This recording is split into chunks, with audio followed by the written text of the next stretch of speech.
Y ya estamos aquí con esta pequeña reflexión de nuestro domingo primero del tiempo de la Cuaresma.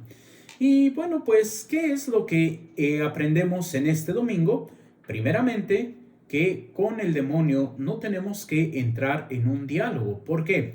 Porque muchas veces, como dice aquel viejo dicho, el diablo sabe más por viejo que por diablo. ¿Y cuántas veces nosotros caemos, ahora sí que redonditos, en su trampa? Es lo que podemos ver en la primera lectura de este día domingo, cuando Eva está pues dialogando con la serpiente y la forma en que muchos dicen, no, es que la serpiente engañó a la mujer. Y realmente, si vemos el pasaje, en ningún momento la serpiente engaña a la mujer. Ciertamente, como hay un dicho popular que dice hay que meter hilo para sacar hebra, y es precisamente ahí donde sí, la serpiente le pregunta que si Dios les ha prohibido comer de todos los árboles del jardín, a lo que la mujer le responde que no, que solamente está prohibido comer del árbol que está al centro del jardín, porque si comen de ese fruto, entonces morirán. A lo que la serpiente le responde que ciertamente no morirán, sino que más bien Dios les ha prohibido porque el día que coman de ese árbol serán como dioses conocedores del bien y del mal.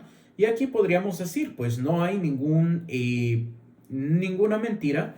¿Por qué? Porque si comían del fruto, pues lo único que iba a pasar es de que iban a conocer el bien y el mal, vivían en la inocencia y después de comer del fruto se dan cuenta de que están desnudos, han perdido la inocencia. Pero ¿cuál es el pecado que el Señor castiga o el Señor marca aquí? No es la desobediencia, no es la pérdida de la inocencia, sino más bien es la soberbia, querer ser Dios al margen de Dios. Y eso podríamos decir no es posible, eso no puede ser. Por ejemplo, en el Evangelio, el Señor va a decir, para ser dioses los ha creado. Pero ciertamente, como diría el padre Severino María Alonso, en su obra que se llama, discúlpenme, Vivir en Cristo, dice precisamente una frase muy interesante tomada precisamente de las meditaciones de la carta de San Pablo a los Corintios, cuando dice, y no saben que son el mismo Hijo de Dios en Jesucristo por obra del Espíritu Santo, y es debido a que, pues por el bautismo nos hemos injertado en Cristo y tenemos que aprender a vivir como Cristo vivió. Tenemos que aprender a vivir de acuerdo al plan de Dios. Por eso también el Señor nos envía su Espíritu. ¿Para qué? Para que podamos luchar contra la tentación. Pero ¿qué es lo que pasa? No nos mantenemos en oración, no mantenemos una vida de gracia y por eso es de que caemos fácilmente en el pecado. ¿Cuáles son las tres tentaciones? Primeramente, podríamos decir que las necesidades. ¿Por qué? Porque el demonio, primero, al ver que Jesús tiene hambre, va y le dice, oye, si tú eres el Hijo de Dios, dile a estas piedras que se conviertan en pan. A lo que Jesús nos da la respuesta, no solo de pan vive el hombre, sino de toda palabra que sale de la boca de Dios. Y es porque ya más adelante en el Evangelio vamos a ver que el Señor va a decir que busquemos el reino de Dios y su justicia divina y todo lo demás se dará por añadidura. Todas las necesidades que tenemos, verdaderas necesidades. ¿Por qué? Porque hoy el mundo con el materialismo nos ha creado nuevas necesidades. Es que necesito la computadora de última generación, es que necesito el teléfono más caro que existe, necesito el carro último modelo, necesito, y nos va creando necesidades que realmente no son verdaderas necesidades, sino que son, pues ahora sí, todo lo que el mundo nos quiere vender. Segunda tentación, precisamente el caer en las supersticiones. ¿En qué sentido caer en las supersticiones? Pues bueno, en buscar aquello que me da una seguridad, pero al margen de Dios nuevamente. Y podríamos decir, ¿en qué sentido? Pues en el sentido en el que cuántas veces confío más de que va a tener mi hijo la protección si le compro su ojito de venado que realmente llevarlo a bautizar. ¿Cuántas veces podemos tener nuestras pulseritas, nuestras medallitas?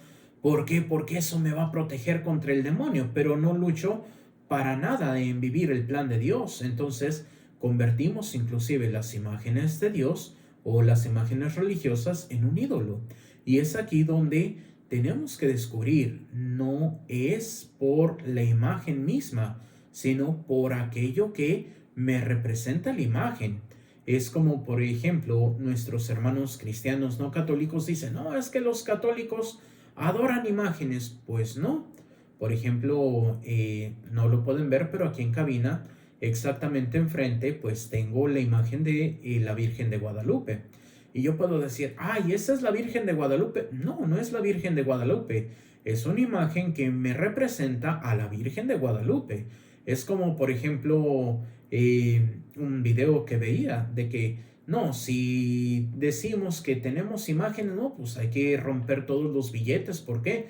Porque tienen ahí la imagen de Cuauhtémoc, o tienen la imagen de Sor Juana Inés de la Cruz, o tienen la imagen, por ejemplo, los de 20 pesos de un ajolotito, ¿no? Pues hay que romperlos. ¿Por qué? Porque tienen imágenes. No, no es el sentido, sino más bien que no adoremos realmente a la imagen. ¿En qué sentido la adoración? Pues muchas veces lo que sí se cae en la adoración es, por ejemplo, la mal llamada Santa Muerte, que pues es el mismo Satanás.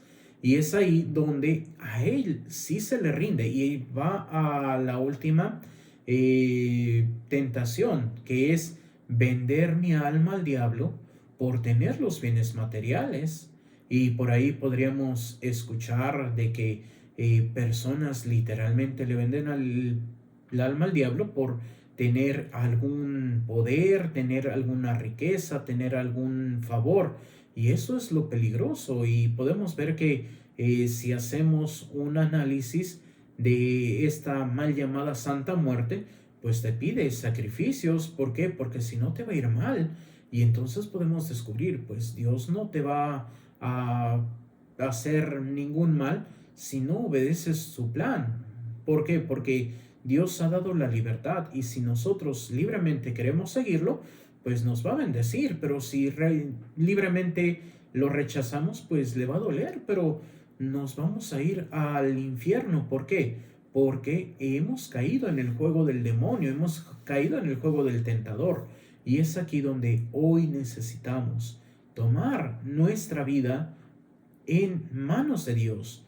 ¿Para qué? Para que podamos dar ese testimonio. Y para eso tenemos que luchar viviendo lo que son las prácticas cuaresmales. ¿Cuáles son? La oración, el ayuno y los sacrificios y las obras de misericordia. No nos cuesta nada.